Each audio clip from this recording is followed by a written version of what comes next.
नमस्कार साथियों, मैं तर्क हरियाणा के लिए जर्नैल सिंह आपकी सेवा में फिर से हाजिर हूं। और आज हमारे साथ किसान संयुक्त मोर्चा के साथी हरजिंदर सिंह जिंदा जी हैं नानुआना से, और बहुत ही क्रांतिकारी साथी हैं और इनके साथ बातचीत करेंगे। तो सर नमस्कार। नमस्कार जी जर्नैल जी, सबसे पहले तो बहुत बहुत धन्यवाद आपका, जो आप हमेशा हक और सच की आवाज़ उठाने के लिए तत्पर तैयार रहते हैं। सर, आपके जो सवाल थे वो क्या सवाल थे? उन सवालों को लेकर जो बीजेपी के नुमाइंदे हैं वो भागते हुए नज़र आते हैं। ऐसे क्या सवाल है जो हमारे लाइव देखने वाले से जो दर्शक हैं वो जानना चाहते हैं? क्या कुछ सवाल हैं वो ज़रा हमारे दर्शकों को बताइए। देखिए जर्नैल जी, सबसे पहले मैं तो आपको बताना चाहता हूँ कि जो संयुक्त किसान मोर्चा भारत की गाइडलाइन है, जी संयुक्त किसान मोर्चा भारत की गाइडलाइन है कि जो हमारे सवाल हैं जी बीजेपी के और जेजेपी के जो भी नुमाइंदे आ रहे हैं जी जी उनसे हमने सवाल जवाब करने हैं। आज तक आपने देखा ही होगा कि जब से नॉमिनेशन फाइल किया है, जब से इलेक्शनों की ये तैयारी कर रहे हैं, कोई भी बीजेपी का नुमाइंदा और जेजेपी के नुमाइंदे ने हमारे सवालों के जवाब नहीं दिए। सवालों के जवाब देने की बजाय ये अपना रूट बदल कर और चोर मोर रास्ते से भागने का काम कर रहे हैं। हमारे जो सवाल हैं, सबसे पहले, क्या जो दिल्ली है, दिल्ली एक बीजेपी जेजेपी और आरएसएस की राजधानी है, या देशवासियों 140 करोड़ देशवासी हैं उनकी राजधानी नहीं है? क्यों हमें अपने हक और मांगों की आवाज़ उठाने के लिए हमारी जो लड़ाई है, हमारी सेंटर से लड़ाई है। तो हमारी अगर सेंटर से लड़ाई है तो अब ऐसे कि हमें दिल्ली जाना पड़ेगा, और सरकार ने हमें रास्ते में रोकने का काम किया। हमारा सबसे पहला तो ये सवाल है। दूसरा सवाल हमारा सरकार से ये है कि जो बड़े बड़े कॉर्पोरेट घराने हैं, 19 लाख करोड़ रुपया उनका कर्जा माफ़ कर दिया गया। किसान मजदूर का एक भी रुपया आज तक इन्होंने माफ़ नहीं किया। नंबर तीसरा जो हमारा सवाल है, एक तरफ तो कहते हैं कि गाय हमारी माता है, गाय किसान की माता है, और बीफ कंपनियों से 2.5 लाख करोड़ रुपए का चंदा इन बीजेपी सरकार ने इलेक्शनों के लिए यूज़ कर रही है। उसके बाद मैं आपको बता दूं, जब कोरोना काल था, कोरोना काल में बीजेपी सरकार और जेजेपी सरकार ने अपनी क्या भूमिका निभाई, क्योंकि मजदूरों को पैदल जाना पड़ा। कई हमारे मजदूर ऐसे थे कि जिनकी उनकी हत्या, जो रास्ते में उनकी हत्या होगी, किसी प्रकार का कोई भी सरकार के द्वारा प्रबंध नहीं किया गया।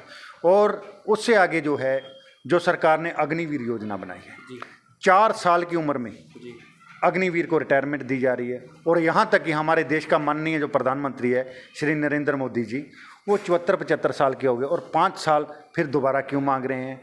अगर ये विकास की बात करते हैं, चारों तरफ देख लो, हमेशा कहते हैं विकास विकास विकास। सबसे पहले तो उनकी ये बात है, बीजेपी का तो ये नाम लेते नहीं है, मोदी की लहर, मोदी की गारंटी। सबसे पहले तो उनका ये हो कि मोदी की गारंटी, मोदी ने ये कर दिया, मोदी ने वो कर दिया। सबसे पहले तो उनको सेंटेंस ये चेंज करना चाहिए, क्योंकि जो बीजेपी सरकार है, इन्होंने हमेशा ही किसान और मजदूर को नीचे गिराने का काम किया है। एक तरफ तो कह रहे हैं विकास, आज की डेट में आपको बता दूं, आंगनवाड़ी धरने पर बैठी है, आशा वर्कर धरने पर बैठे हैं, मिड डे मील वाले धरने पर बैठे हैं, किसान धरने पर बैठे हैं, आड़तिया धरने पर बैठा है, बार एसोसिएशन धरने पर बैठे हैं, अध्यापक संघ धरने पर बैठा है। थोड़े दिन आपने पहले देखा होगा कि आड़तिये भी वो दरी बिछा कर बैठे थे। और यहाँ तक कोई भी ऐसा वर्ग नहीं है कि जो दुखी नहीं है। अगर सारे वर्ग दुखी है तो विकास कहाँ गया? और ये बड़ी बड़ी बातें जो विकास की करते हैं। उसके बाद आपने देखा होगा कि लखीमपुर खीरी में अजय मिश्रा टैनी के द्वारा हमारे जो किसान साथी हैं और एक पत्रकार साथी बड़े आराम से, क्योंकि ये लोकतंत्र है कि लोकतंत्र में हम अपनी आवाज़ उठा सकते हैं, पीसफुली प्रोटेस्ट कर सकते हैं, बड़े ही शांतिपूर्वक ढंग से रास्ते में जा रहे थे अपना प्रोटेस्ट करने के लिए, तो पीछे से आकर उनके ऊपर गाड़ियां चढ़ा दी। आज तक उस पर कार्रवाई नहीं हुई। यहाँ तक कि जो बीजेपी का नुमाइंदा है उसको उन्होंने टिकट दे दी, और ये अपने नरेंद्र मोदी जी, अमित शाह और बीजेपी के जितने भी स्टार प्रचारक हैं वो उनके लिए वोट मांग रहे हैं। ये कहाँ का असूल है? हमारी जो मातृशक्ति है, हमारी जो बहन बेटियां, जो देश का धरोहर है, अगर दूसरे देश में अगर किसी भी देश का झंडा फहराना हो तो सिर्फ 2 ही तरीके होते हैं। एक तो युद्ध करके उस पर जीत पाई जाए तब झंडा लहराया जाता है, और दूसरा जो हमारे स्पोर्ट्समैन हैं, हमारे खिलाड़ी साथी हैं, जब वो कहीं भी उनका टूर्नामेंट या कहीं भी उनका मैच होता है, जब उनकी जीत होती है तो देश का परचम, जो झंडा है हमारा, वो वहाँ लहरा जाता है कि हमारी जो बेटियाँ वो गलत थी, उन्होंने देश का नाम रोशन किया, देश का धरोहर, गोल्ड मेडल देश के लिए लेके आए। उनको जंतर मंतर पे आपने देखा होगा कि जंतर मंतर पे कैसा पैरों से रौंदने का काम किया। आज तक ब्रिजभूषण है, जो ब्रिजभूषण अभी भी सत्ता में वहाँ बैठा हुआ है, आज तक उसको कोई भी सजा नहीं दी गई। और आप पुलवामा अटैक लगा लीजिए, पुलवामा अटैक हुआ, हालांकि कि वो सत्यपाल मलिक जी ने क्लियर कर दिया था कि उस टाइम इन्होंने एयर जहाज मांगे थे सैनिकों के लिए, और मोदी सरकार ने, बीजेपी सरकार ने वहाँ उनको जहाज़ प्रोवाइड करने के बजाय उन्होंने कहा कि अब सड़क का रास्ता अपनाओ, कि आज तक पता चला कि वो इतनी RDX वो कहाँ से आई। किसी भी सवाल का इनके पास जवाब नहीं है। जब भी इन्होंने काम किया, कॉर्पोरेट घरानों के घर भरने काम किया, किसान मजदूर को हमेशा कुचलने का काम किया है। कहीं भी बता दो कि इन्होंने अच्छे स्कूल बनाए हों, अच्छे स्वास्थ्य की इन्होंने कहीं भी बात की हो। आप कहीं भी चले जाओ, सरकारी स्कूल में अगर आप जाओगे ना, सरकारी स्कूल में 8वीं और 10वीं क्लास में बच्चे जो पढ़ते हैं ना, उनको नाम ही नहीं लिखना आता। ये दुर्भाग्य है हमारे देश का। और एक तरफ तो हम देश की बड़ी बड़ी बातें करते हैं, देश के लिए ये कर दिया, देश के लिए वो कर दिया, ये कहाँ का इंसाफ है। उसके बाद जो इनकी सरकार आई थी, इन्होंने कहा था कि जब भी हमारी सरकार बनते, बीजेपी की सरकार बनेगी, सबसे पहले हम MSP मिनिमम सपोर्ट प्राइस खरीद गारंटी कानून लागू करेंगे। आज तक कानून लागू नहीं किया। तो रहे हैं 14 फसलें। देखिए 14 फसलें ले रहे हैं, पर उन पे कोई कानून तो नहीं ना। एक मैं आपको छोटी सी चीज़ बता दूं कि जैसे कि हमारी कनक है, उस पे MSP खरीद गारंटी जो है, उसका जो रेट है 2275 रुपये है। सपोज करो कि आप या मैं बाजार में आटा लेने के लिए जाता हूँ, मैंने दुकानदार को ये बोला कि मेरे को 1 किलो आटा दे दीजिए। दुकानदार मेरे को बोलता कि 40 रुपये किलो आटा है। तो मैं इसको ये बात कहूँगा कि 2275 रुपये कनक है, 5 रुपये तुम्हारा खर्चा आ जाएगा, 5 रुपये जो तुम्हारी मेहनत है वो भी तुम्हें चाहिए। तो उसका कुल मिला के जो आपका हो गया, वो हो गया 33 रुपये के समथिंग आपका जो होगा। आप 40 रुपये कैसे मांग रहे हो? तो वो दुकानदार आगे से मेरे बार्गेनिंग करता हुआ मेरे को कहेगा चलो आप ऐसे करो 35 दे दो। क्यों भाई?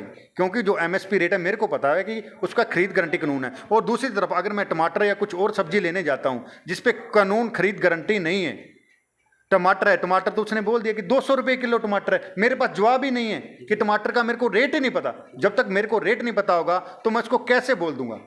तो सिर्फ ये एक लॉलीपॉप देने का काम कर रहे हैं। हम चाहते हैं खरीद गारंटी, मिनिमम मांग रहे हैं हम, मैक्सिमम नहीं मांग रहे, हम मिनिमम मांग रहे हैं। तो और उसकी दूसरी बात, आपने देखा होगा कि बिजली बिल चेक करो आप, बिजली बिल में इतना सरचार्ज लगा रखा है इन्होंने, बहुत बड़ा घोटाला बिजली बिलों में ये कर रहे हैं। सबसे नाकामी की बात ये, हमारे देश का ये दुर्भाग्य है कि हमारे जो बच्चे हैं 10वीं तक सरकारी स्कूल में बच्चों को फेल नहीं किया जाता। वो इसलिए नहीं किया जाता कि 11वीं क्लास में बच्चा प्राइवेट स्कूल जाएगा। अगर वो कहीं गलती से प्राइवेट स्कूल में चला गया, प्राइवेट स्कूल की आपको पता कि शिक्षा कैसे होती है, वहाँ कुछ नहीं है, झोला छोड़ के आ जाए घर पे। इन्होंने बच्चे को मजदूर बनाने का काम किया गया। कोई भी सरकारी नौकरी नहीं है। अब ये कह रहे हैं कि हमने नौकरियां निकाल दी। नौकरी पहले कहाँ थे? 2 करोड़ नौकरियों का इन्होंने वादा किया था। मेरे को कहीं बता दो कि 2 करोड़ नौकरियां इन्होंने कहाँ दी है? सर, ये जो बीजेपी की हमने कई रैलियां कवर करी हैं, उसके अंदर ये धारा 370 का जिक्र करते हैं। धारा 370 हटाई, राम मंदिर बनवाया, उसके बारे में क्या कुछ कहना? देखिए, धारा 370 की जो आप बात कर रहे हो, मेरे को एक भी डॉक्यूमेंट लाकर दिखा दो कि कहीं भी लिखा हुआ है कि धारा 370 हट गई है। कहीं भी दिखा दो। ये सिर्फ एक वादे कि 370 हटा दी। अरे 370 हटा दी, पहली बात तो आपके पास प्रूफ नहीं है कि 370 हट चुकी है। वो एक बार दिखाए तो सही ना। बीजेपी का कोई भी नुमाइंदा है वो दिखाएगी ये देखो, ये धारा 370 हट चुकी है। तो धारा 370, अगर जम्मू कश्मीर की ये बात कर रहे हैं, हम तो हरियाणा के वासी हैं, हम पंजाब के वासी हैं, हम राजस्थान के वासी हैं। हम अगर कोई भी अगर प्रॉपर्टी लेना चाहते हैं तो हम हरियाणा, पंजाब और राजस्थान में लेंगे ना। तो हम जम्मू कश्मीर में तो जाके नहीं लेंगे। जम्मू कश्मीर में कॉर्पोरेट जो घराने हैं उनको फ़ायदा देने के लिए इन्होंने जो भी काम कर रही है, कॉर्पोरेट घरानों के लिए कर रही है, क्योंकि इनको वहाँ से मोटा चंदा आता है, वहाँ से कॉर्पोरेट घरानों से। हरजिंदर जी, एक सवाल और करेंगे आपसे। जिस तरह बीजेपी का कोई भी प्रोग्राम हो तो आप या तो आप हो या कोई अन्य साथी है, उनको नज़रबंद किया जाता है। पहले नज़रबंद क्यों किया जाता है? इतना शासन और प्रशासन को क्या भय? देखिए, इनके सबसे पहले मैंने आपको बताया ना कि इनके पास हमारे सवालों के जवाब नहीं है। जवाब देने की बजाय ये रूट बदल रहे हैं अपना। सबसे शर्म की बात तो ये है कि इनको रूट बदलना पड़ता है। क्योंकि हम तो चाहते हैं, हम कभी भी आपने देखा हो 13 महीने जो आंदोलन दिल्ली की बॉर्डर में चला, बड़ा पीसफुली आंदोलन चला। हम आज भी ये चाहते हैं कि हमारे सवाल है, हमारे सवालों के जवाब दो। अब कोई भी नेता इनका, बीजेपी और जेजेपी कोई भी नेता ऐसा भी नहीं है कि जिनके पास सवालों के जवाब दो। आपने कहीं भी देखा, हर जगह इनका विरोध हो रहा है। गाँव में बड़े बड़े पोस्टर लगे हैं, बीजेपी जेजेपी का बाइकाट, बड़े बड़े पोस्टर लगा रखे हैं कि हम घुसने नहीं देंगे। तो आपने देखा, अभी आपने रानिया की रैली देखी होगी। रानिया की रैली में कहीं जितने भी लोग हैं, अगर आप उनको कवर करोगे ना तो सारे लोग बाहर से हैं, बाहर से मंगवाते हैं लोगों को। और लोगों ने खुद कहा है कि हम सिर्फ एक भाईचारे के नाते में आते हैं, तो हमारे लिए काम कुछ नहीं किया। तो मजदूर रो रहा है, किसान रो रहा है, कोई भी ऐसा वर्ग नहीं है जो सुखी वर्ग हो। जी, साथी हमें देखने को मिलते हैं जो किसान आंदोलन में आपके साथ थे, लेकिन अब जो है बीजेपी के काफिले के साथ घूम रहे हैं, उन साथियों को किस तरह का संदेश जो आप देना चाहोगे? देखिए सर, मैं आपको बताना चाहता हूँ कि हमेशा ही ये चीज़ होती है, आप कहीं भी चले जाओ, जी कि एक बार जो पीक में होता है ना, जी उसमें एक छंटनी हो जाती है। जी जी जब कोई भी चीज़ आपकी पीक में चलेगी, उसमें ये लगता है, सभी को लगता है पता नहीं इसमें क्या है क्या है। और जो सच्चाई और हक के लिए लड़ाई लड़ते हैं ना, उनका रास्ता हमेशा एक ही होता है। और जो दल बदलू उनको कह सकते हैं हम, जी जी उनको दल बदलू कह सकते हैं कि कभी इधर कभी उधर। जैसे आपने देखा होगा कि हमारा जो कैंडिडेट ही है, तो उनकी आपने वीडियो भी देखी होगी, कई उन्होंने स्टेटस लगा रखे हैं, यार मेरा कभी ये फुलते कभी ओस फुलते, यहाँ तक कि इनको अब एफिडेविट देकर लोगों को बताना पड़ रहा है कि इस बार हमारी पार्टी यही रहेगी, आगे के बाद हम पार्टी वो चेंज नहीं करेंगे। तो कुछ लोग होते हैं, आप उनकी बिना परवाह किए हुए जो अपना हक और सच की लड़ाई है वो आप लड़ते रहो, आपको हमेशा कामयाबी प्राप्त होगी। तो ये चीज़ें तो ये आपने पहले भी देखा होगा कि जब अंग्रेजों के समय में भगत सिंह जी थे, राजगुरु थे, सुखदेव थे, जिन्होंने क्रांतिकारी योद्धे थे, तब भी कुछ गद्दार लोग वहाँ होते थे। उनका काम होता है गद्दारी करना, और वो अपना काम करते रहते हैं। हक और सच की आवाज़ उठाने वाले हमेशा तत्पर तैयार रहते हैं और हमेशा हक सच की आवाज़ उठाते हैं। हक सच की आवाज़ उठाने वालों की हमेशा जीत होती है, कभी भी उनकी हार नहीं होती। सर, चुनाव का जो बिगुल है वो बज चुका है और 25 मई आने वाली 25 मई को चुनाव है, तो 25 मई को जो साथी आपको लाइव देख रहे हैं तो उनको किस तरह का संदेश जो है आप देना चाहोगे? देखिए, मैं साथियों को यही संदेश देना चाहूँगा कि साथियों देखो, पढ़े लिखे हो सभी जिम्मेवार साथियों, जो आपके पास एक लोकतंत्र में आप सिर्फ एक ही हथियार बचा है, बाकी तो इन्होंने सब कुछ हमारे से खोस लिया है। सिर्फ एक ही है हमारी वोट। वोट की चोट से इनको करारा जवाब दो, ताकि हमारे देश का भला हो सके, हमारे जो बच्चे हैं पढ़ लिख कर अच्छी नौकरियां मिल सकें, हमारे देश में अच्छा स्वास्थ्य मिल सके। जर्नैल जी, एक बात बता दूं कि जिस देश में आपको अच्छा स्वास्थ्य और अच्छी शिक्षा है, वो देश कभी भी उसकी जीडीपी कम नहीं होती, वे हमेशा तरक्की की ओर बढ़ता है। तो सभी साथियों से अपील है कि साथियों, इस बार जो आप वोट करोगे, वोट की चोट से इनको सबक सिखाओ, क्योंकि हमें विकास चाहिए, अच्छे काम चाहिए, बच्चों को शिक्षा चाहिए और अच्छा स्वास्थ्य के हमें चाहिए। जी, शुक्रिया। तो ये थे हमारे साथ हरजिंदर जिंदा जी, नानवाणा से क्रांतिकारी साथी हैं, संयुक्त किसान मोर्चा के उपाध्यक्ष भी हैं। तो आपको ये चर्चा किस तरह की लगी, आप हमें कमेंट जरूर कर दीजिए। अगर इस वीडियो में कोई कमी नज़र आती है तो प्लीज़ कमेंट करके बताइए, ताकि हम वीडियो को और अच्छा कर सकें। बहुत बहुत शुक्रिया, धन्यवाद।